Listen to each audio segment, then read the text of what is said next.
Hello and welcome to the CDO Magazine interview series. I'm Chris Galligan with Centric Consulting. I'm here today with Jude Schramm, CIO of Fifth Third Bank, and we're going to talk about the world of data at the bank and Jude's perspective on that. So thanks for joining me today, Jude. I appreciate it. And as we've talked, obviously, a lot of different tools and technologies in the market that are constantly evolving.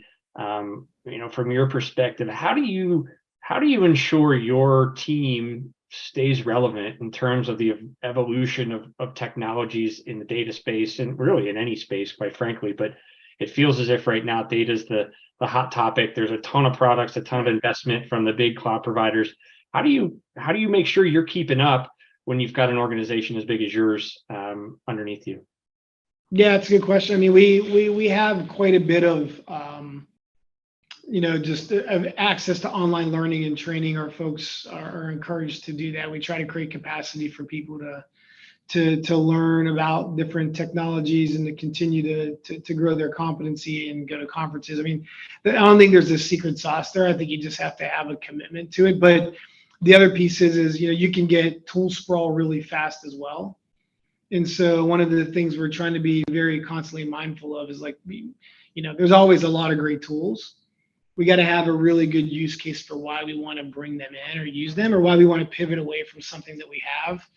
And so there's a balance that we got to keep there. Like we want our people to be continuously learning and advancing, but we also want to be mindful of, those tools aren't for free, right? And in a world where, more and more of these analytics companies and software companies and data companies are moving to these subscription models and we're going with hosted solutions. You gotta really have a good intentionality behind the tool sets. And so, it's finding that right balance and letting our folks have some creativity and space to experiment. Sure. Where do you see, the bank going in the next 5+ years? Obviously, the pace of change has been extraordinarily rapid. It's probably as rapid as we've ever seen in our time. What's your vision in terms of how data is going to continue to evolve the bank and your overall business strategy? Yeah, it's a good question.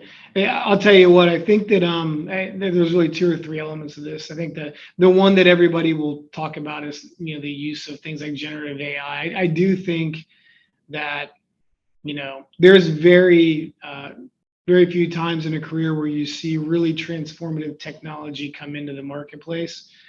In my career, the last time I saw something that I think had the potential of generative AI goes all the way back to, when Google and some of the search engine craze happened. And you think about what that did for productivity of just access to information, yep. Right? I don't know that anything prior to that really opened the ability for everybody to be able to have access to so much information, right? And then, the iPhone became probably the next big disruptor relative to just putting more information in the hands of people. I think that generative AI as it's evolving, you think about ChatGPT or think about BART or the different, large language models that are being introduced by some of the big tech firms. It's probably the next one of those that is gonna become rapidly scaled and hyper-scaled in a way that it's gonna be hard to keep up with.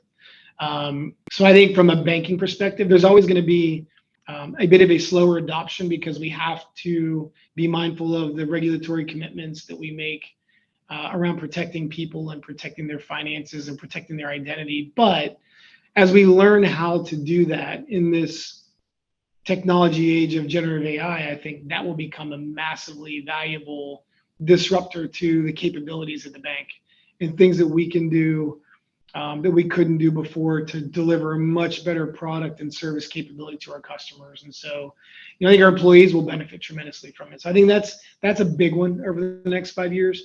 Beyond that, I think a lot of our data strategy is going to be around really understanding how to accelerate the pace that we can get really good insights into our product and marketing space when our data is getting more and more distributed. So we're looking a lot into, different levels of data technology that's going to allow us to really bring data together in ways we never had to do it before, just because of its distribution. Traditionally, the majority of our data sat in our data centers. It was inside of our own environments, inside of our own physical infrastructure. over the next 5 years, it's probably going to have 80% of our data sitting in partner data environments, whether it's their cloud environments, their hosted environments, our public cloud environment. And I think a big focus for most companies as we all move in that direction is how do you orchestrate the data for speed and scale when it's sitting all over the globe potentially?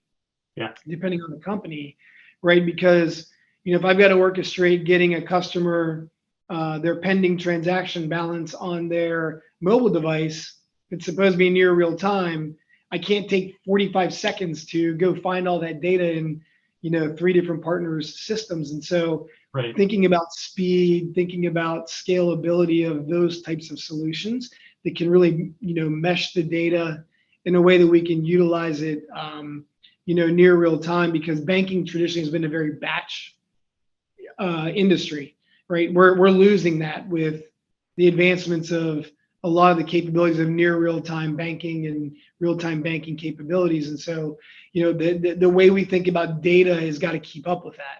And so over the next 5 years, as you see real-time payment rails and all of these things come into the market that really allow you to move money, throughout the day instead of just at night, we've got to rethink the way we manage data movement and data use, because it's going to be a whole different ballgame. So those are the two for us that are top of mind and the things we're working on the most right now when you think about the next 5 years or so. Well, certainly exciting times. I know you guys are, in a wonderful spot and growing consistently, and it's been a pleasure talking with you. So thank you, Jude Schramm, for joining me. You can visit cdomagazine.tech for additional interviews. And thanks again. Appreciate it. Great. Thanks, Chris. Appreciate your time.